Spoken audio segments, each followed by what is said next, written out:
Okaeri, welcome back to my channel, Made Between the Pages. My name is Taylor, and today we're going to be doing my mid-year book freakout tag.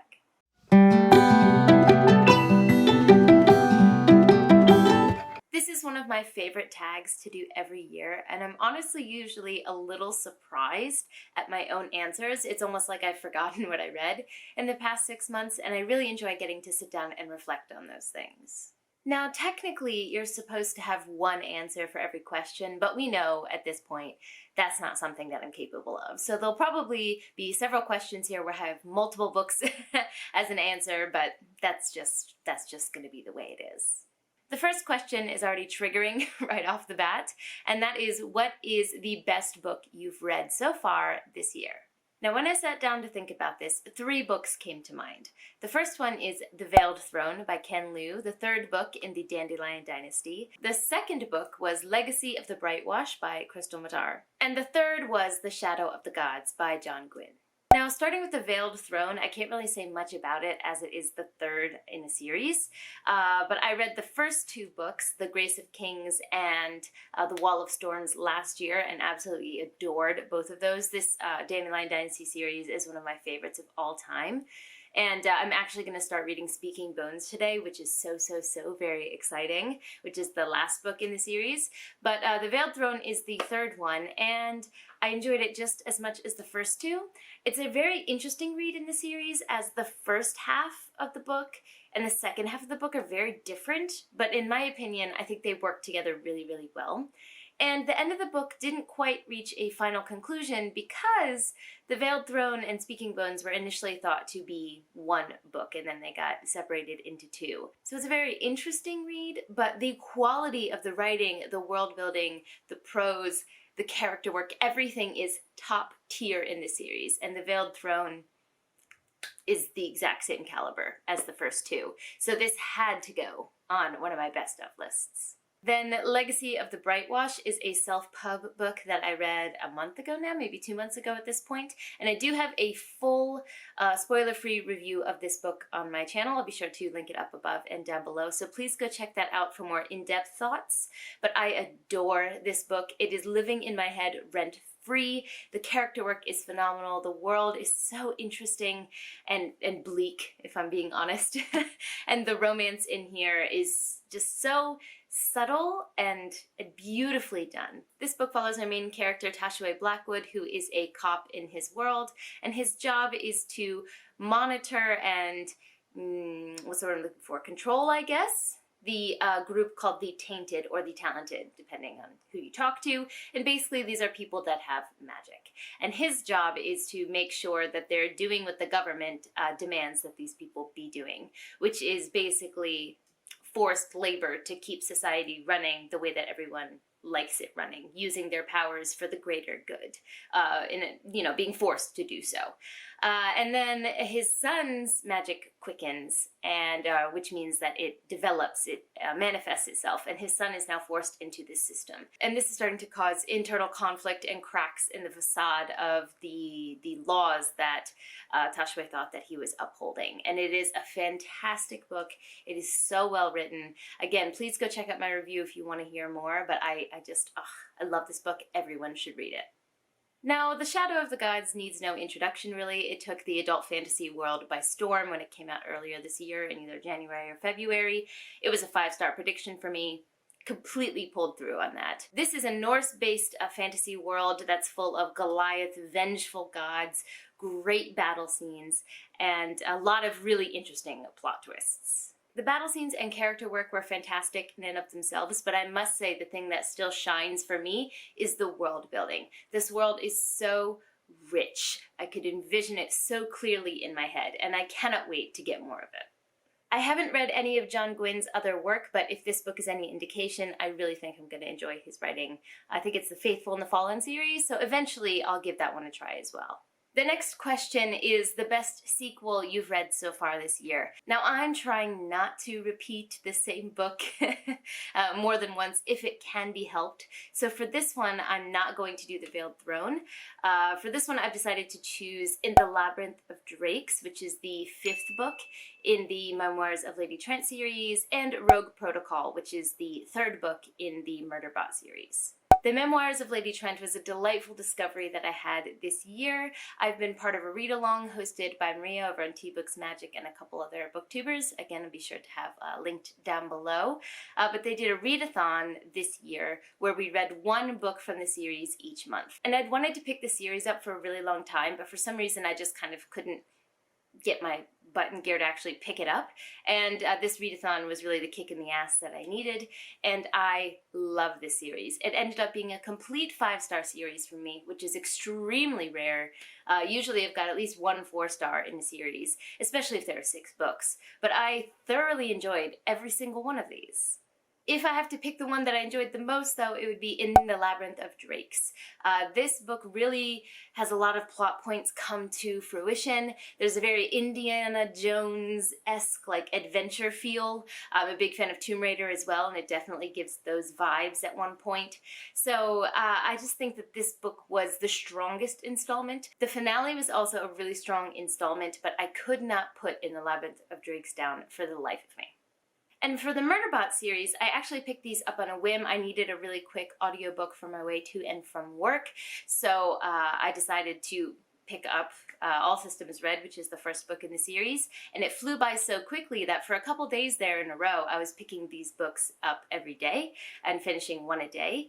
And the last one that I finished was Rogue Protocol. The first 2 books I really did enjoy. I love Murderbot as a character. I love the commentary on capitalism in these books as well. But something about the 3rd book, well, I'm pretty sure I know what it is. There's a character who's a comedy relief character, and I am such a sucker. That's like my favorite archetype. So once this character was introduced, I immediately had a soft spot for that particular installment. But I just really liked the way that the plot is starting to pick up a bit later in the series, and I ended up giving Rogue Protocol 5 stars. Number 3 is a new release that you want to read but you haven't gotten to yet, and there's so many of these. I just picked a couple. I'm sure I'm gonna miss some because I have so much on my radar at the moment, but the first couple ones that came to mind were, of course, Speaking Bones, the 4th book in the Dandelion Dynasty, but hopefully I'll be starting that today so I can check that off my list. A Touch of Light by Thiago Abdallah. This is one I really don't know much about, but it's a self-pub book that everyone else who likes the same self-pub books that I do has sung the praises of this book. So I don't know, with the cover and all of the good vibes surrounding it, I really want to get to this book. And it is a release, not too new, I don't think. It's definitely a release this year, so I'm counting it. I'll probably read it for the Indie Accords readathon. Spoiler alert. Another one that I have purchased but don't have my hands on yet is The Jade Setter of Janloon, which is the novella in the Greenbone saga. So this is another 5-star series for me. I will buy anything that is in that world. I'm obsessed with it. So I did get the Subterranean Press copy of this book, but it ended up getting sent to the States due to shipping stuff. So I don't actually have my hands on that, so I haven't read it yet, but I definitely plan to read that this year. Next, we have Legends and Lattes. This was a self-pub book, but it had so much success, like right off the bat, that I do believe Baldtree just got signed by a traditional publishing company. Either way, though, I really want to read this. I feel like I have a good place in my heart right now for cozy fantasy. So I've heard so many amazing reviews of this, and I think it's just going to be a warm hug of a book that I could use in my life right now.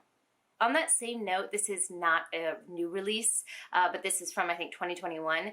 But on the note of cozy fantasy, I really want to read, I think it's Miss Percy's Pocket Guide to the Care and Keeping of Dragons. This one also has extreme cozy vibes, and I really want to get to this one too. Just a couple more, but another one is The First Binding by R.R. Verdi. I was drawn to this cover immediately when I first saw it, and then Petrick just gave it a glowing review, so now I have to pick this up. And finally, The Hunger of the Gods, which is the sequel to The Shadow of the Gods.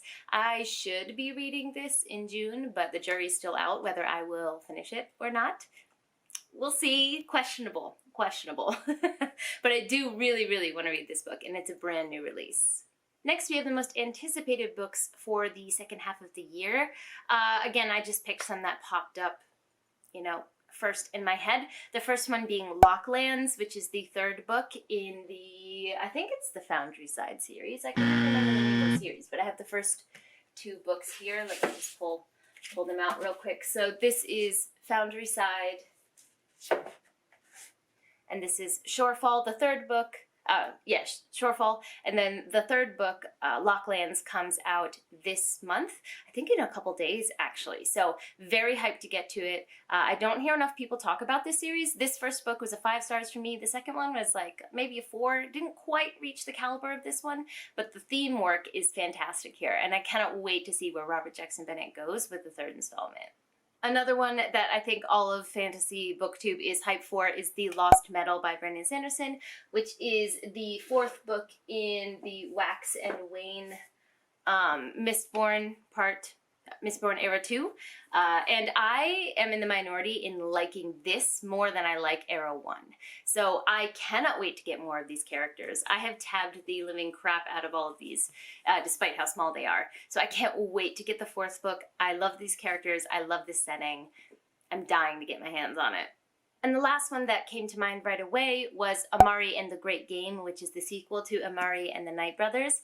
Again, I have to show off this stunning edition that was gifted to me, and I'm so happy to have this in my hands. I adore the series. The whimsy is off the charts. I'm in love with the world and the characters, and just cannot wait to see where we go in the next installment. I think that's out in August, so I don't have that long to wait. The next question, I think it's question number 5 at this point, is your greatest disappointment. So I have 2 books for this one. The first one is going to be Holy Sister by Mark Lawrence. So I was so hyped for the Book of the Ancestor series. It seems like everything I love and need. Killer assassin nuns, a grim dark world, really interesting magic system. I was just very, very intrigued by the series. And I ended up buying the whole trilogy before reading it, which I learned not to do that. Like, this is the series that basically taught me not to do that. Now, I don't dislike this series. I'm not upset that I read it. But for me, the first book was a 4-star, the second book was a 3.5 star, and then this third book was a 3-star. Because contrary to what is usually the pattern in fantasy, these actually get smaller as you go along. And the world just doesn't reach a conclusion that was satisfying for me. There's so much depth and lore and exploration that could have been done in this world that just wasn't done.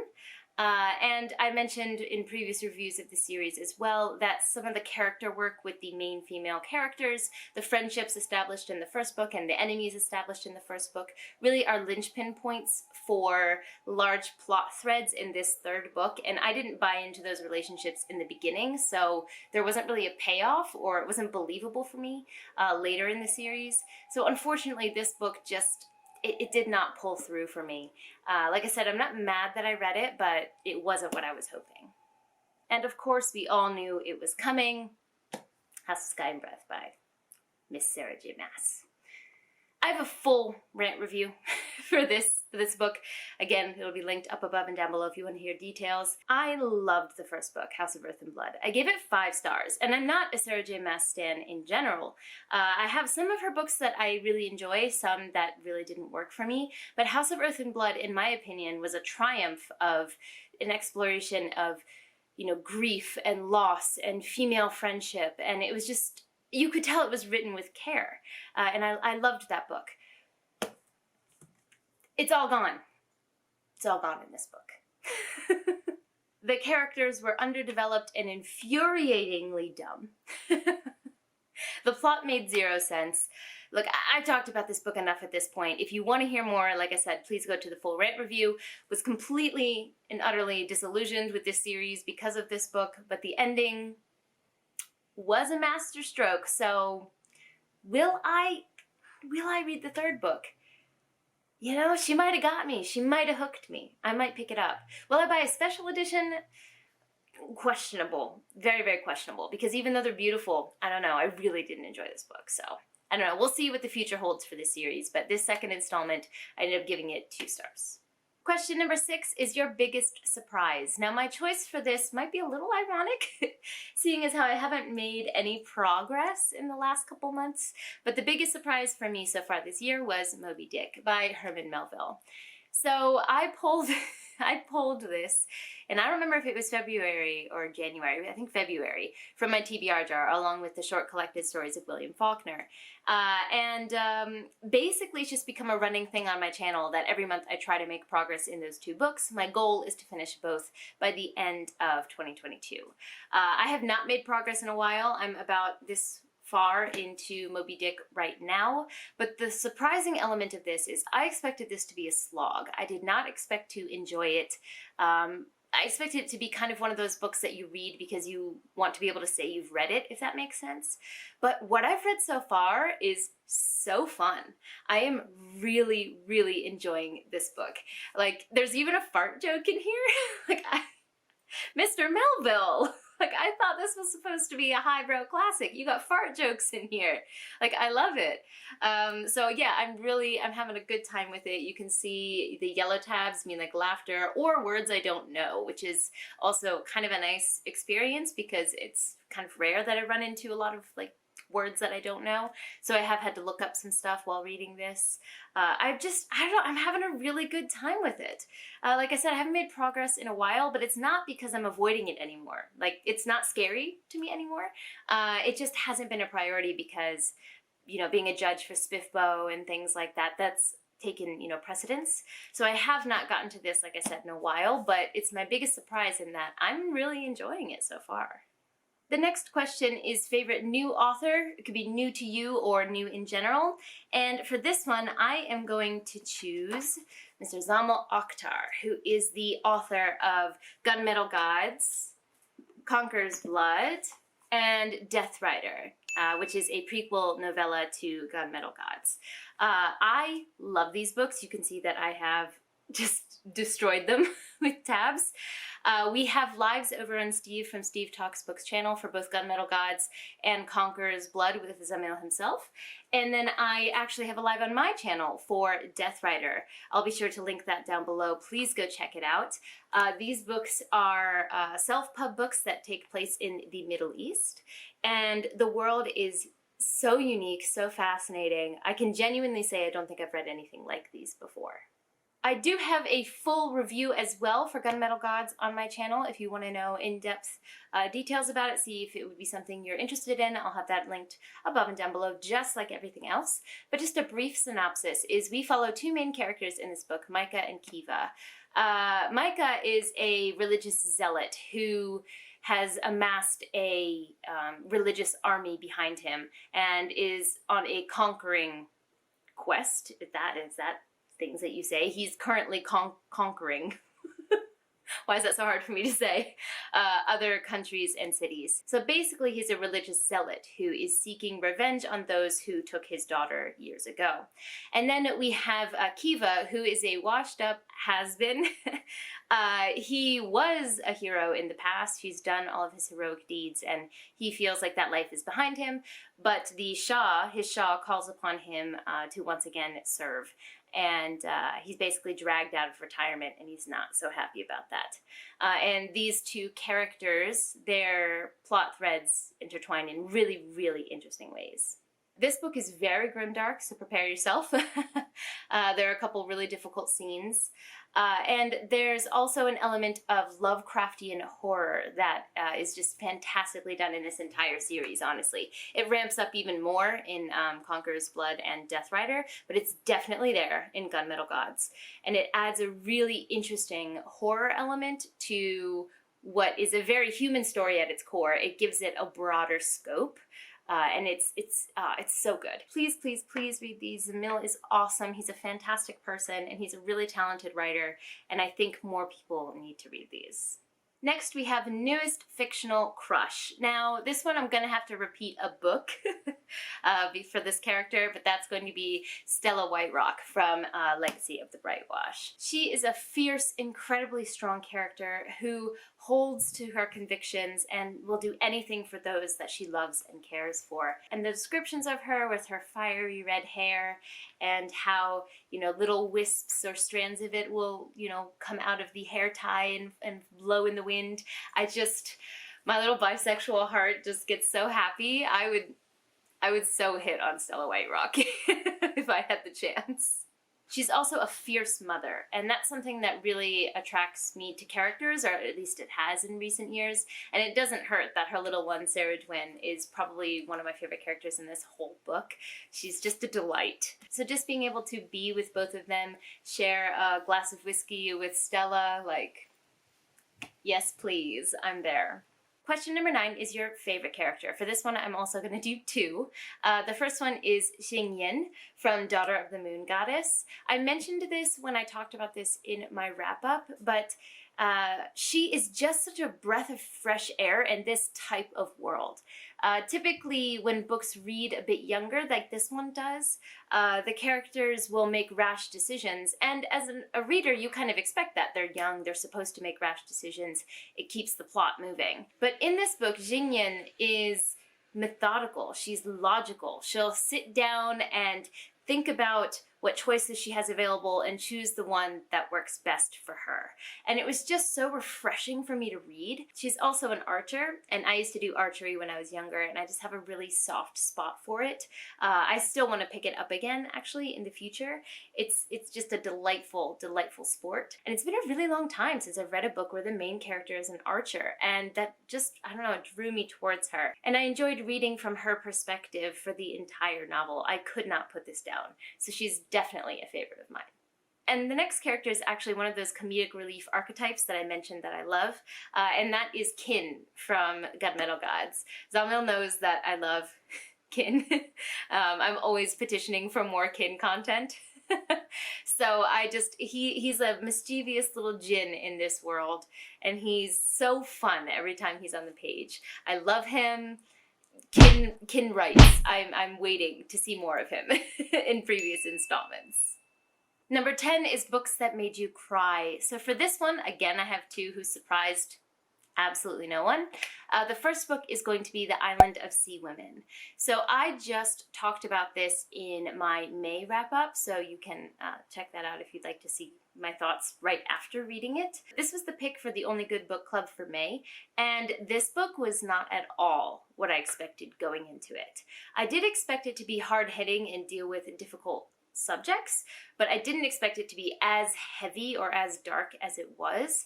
And at the core of this is the story of 2 best friends and what happens to them throughout their life. They are Henya on the island of Jeju, which are women divers who go down into the depths of the ocean without any gear whatsoever. They train their whole lives for this, and they harvest seafood for their families and for their community. And it's, and for money, of course, as well. And so we follow these 2 best friends as life happens. And there's a scene in this book that isn't mentioned in the blurb, but I think it should be, just to let you know what you're getting into, to know that there is a scene where we are front and center in witnessing a massacre. And it is a historical massacre, so it's very important to talk about, but was it hard to read like that? Woo! Yeah. So that and the effect that it had on the people, who witnessed it was heartbreaking, and I definitely cried. Some of the really difficult scenes happened while I was listening to this audiobook at the gym, and I had to compose myself. But once I was in a place where it was, reasonable to cry, tears definitely fell. And the other book is actually another Only Good Book Club pick for June, and that is The Stars and the Blackness Between Them. I'm going to have a full review for this coming up on my channel for my wrap-up, so I won't go too in-depth here, but this book has won a bunch of awards. It is absolutely beautifully written. The prose is stunning, and the story just hits your heart. You come to care for the characters in this book so, so, so much. It follows 2 young Black girls, one from the States and one from Trinidad, as their lives collide and they fall in love, and there's just a lot of hardship in this book, and it's heartbreaking, but it's beautiful at the same time. Now, unfortunately, I have heard from those who are from Trinidad that the culture and the representation of Trinidad in the book is not good. It's basically all wrong, which I would not have known if I wasn't told that ahead of time. So that definitely did hamper some of the enjoyment, knowing that that portion of the book was not correctly researched or correctly done. But I'm not going to let that take away from the beauty of the story itself, the imagery, and the talent of the author just as a writer. So it was a beautiful book, and I definitely cried. The next book is a book that made you happy. Now, this answer is not going to be, I think, what most people would expect, like a cozy fantasy or something. But for me, that's actually going to be Sins of the Mother by Rob J. Hayes. That's the fourth book in the War Eternal, which I have behind me. You know, let me just, these books are stunning, so I'll take the chance to show them off. So the first one, oh goodness, I almost pulled off my plants here. The first one being Along the Razor's Edge, the second one being The Lessons Never Learned, and the third one, From Cold Ashes Risen. I just want to show you how beautiful these are before I continue. So basically all of these are printed directly on the hardcover. Guys. And the back has a quote. Hold on. Let me take these dust jackets off so you can see their naked beauty. So this is the first one, Along the Razor's Edge. And on the back it has the quote, no one escapes the pit. Then the second one, The Lessons Never Learned. This is the art. Stunning. And the back says, I am the weapon. And then the third book here, which I think is my favorite art so far in the series, because that lantern, I love the vibes. And the back says, The Corpse Queen Comes. So these are the first three books in the series. And the fourth book is Sins of the Mother, which recently came out. I think it came out in May, and I read it as soon as I could. And just being back in this world made me so happy. I love Eska. She's one of my favorite main characters I've ever read about. She's objectively not a good person, but that makes her so interesting. And she matches the world that she's in. She's not needlessly harsh, if that makes sense. Well, sometimes she is, but it really matches the environment. It doesn't seem incongruous. And the world is fascinating. So there is a big time jump between the last book here, From Cold Ashes Risen, and Sins of the Mother.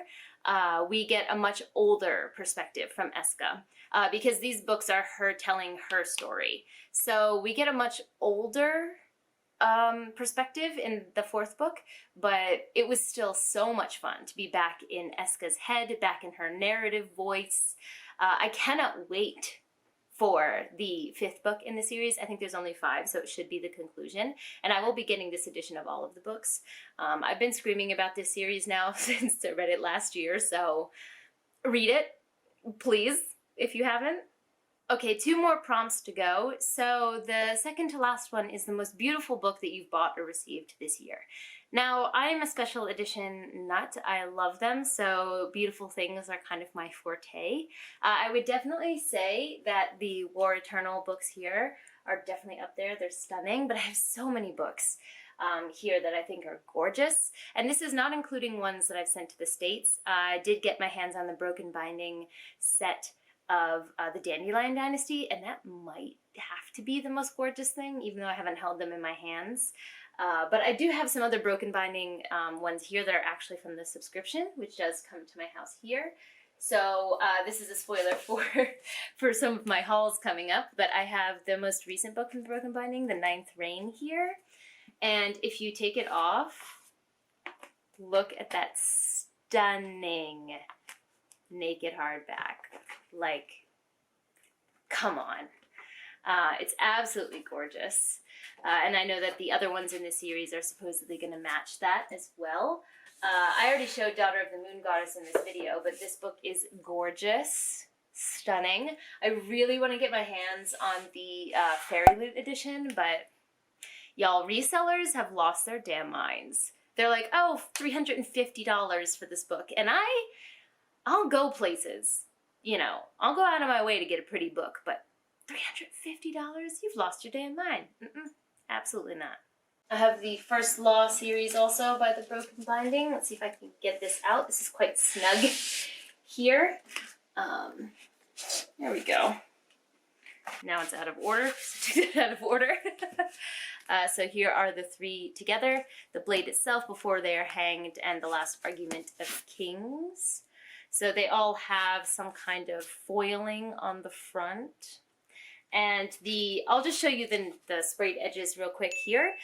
Interesting. I like the first two colors. This mint, I'm not so sure. Maybe it'll grow on me. I like it as a book itself, but as the set, I don't know. I don't know if I like that mint. But then I'll show you just one of the naked hardbacks. Hold on. They all have this kind of foiling and a quote on the side. So the last argument of kings says, "You can never have too many knives," on the side. So very, very beautiful inlay on the naked hardback. I'm just going to show like two more, okay? I can't help myself, from this year, right? So I'm not showing anything besides ones I got this year. Oh, I didn't get I just broke my own rule. I got this last year. But I'm going to show it to you because I took it out anyway, which is How Do You Live by Genzaburo Yoshino. This is one of my all-time favorite books. And this edition, this new edition that they have, it's like all the way around stars. Absolutely gorgeous. And the end papers are also really pretty. So I think that this book is stunning. And finally, actually from this year, I have two Junaida collections. This one is in plastic right now because I'm not sure how I'm going to store this. But this is his Endless with the Beginningless collection. I actually have an unboxing of this in my most recent vlog, so you can check that out if you want to see it in detail. I do show some of the art in here as well. And then he recently just released a new book called Edne.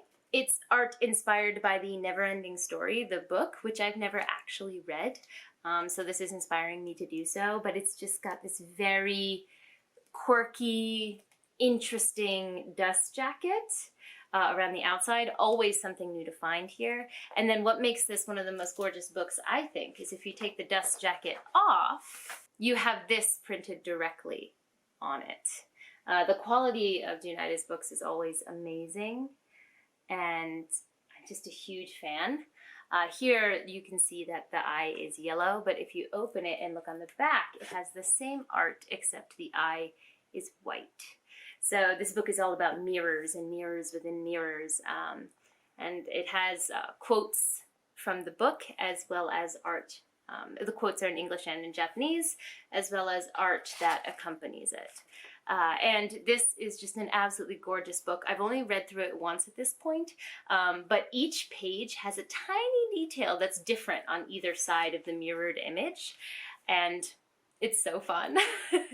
So I haven't found all of the differences yet, but I think that this is an absolutely stunning book.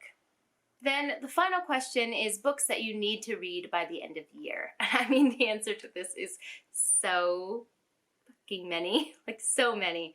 But, you know, again, I'll just name some things that come off the top of my head. I definitely plan to finish the First Law Trilogy by the end of the year. I am part of the way through The Blade itself. I definitely want to read the last of the Atalanteans. I read the first book, A Drowned Kingdom, by P.L. Stewart, and I have the sequel here. I'm very excited to get to that. I also need to read The Splinter King, which is the sequel to The Black Coast, which I absolutely adore, by Mike Brooks. I said I was going to read this by the first half of the year. Clearly I've lied, but this must be read by the end of the year because I know the third book in the series is coming out, and I love the first one so much. I don't know what's wrong with me. I want to read this. I just haven't. So definitely this book. I would also really like to finish the Farseer trilogy. I just have the third book, Assassin's Quest, left. It is a chonker, but I have the beautiful illustrated edition, so these are a joy, you know, to read from. It's going to be slow, though. I have a very interesting experience with Robin Hobb, where her books feel slow, almost like a slog when I'm reading them, but then after, I'm like, I loved that. I really enjoyed that book. And her writing style is also beautiful, very cozy, and I enjoy that about it too. So I have very conflicting feelings about Robin Hobb's writing. I definitely plan to continue on to Live Ship Traders after reading this trilogy because that sounds really, really up my alley. So I definitely plan to continue, but I still want to finish the Farseer trilogy first. So Assassin's Quest is one that I definitely want to read this year. I also really want to finish the Broken Earth Trilogy by N.K. Jemisin. So I have read the first book of the 5th season, but I haven't read The Obelisk Gate or... I'm blanking on the name of the 3rd book in that trilogy right now. But I definitely want to finish that series. The first book blew my mind. Like, I just stared at a wall when I finished for about 10 to 15 minutes. Just beautiful, fantastic writing, and such a fascinating world. So definitely want to finish that one as well. I have also recently been convinced to read Beyond Redemption by Epic, Steve, Yolene, like all of my friends that I do lives with are like, you have to read this book.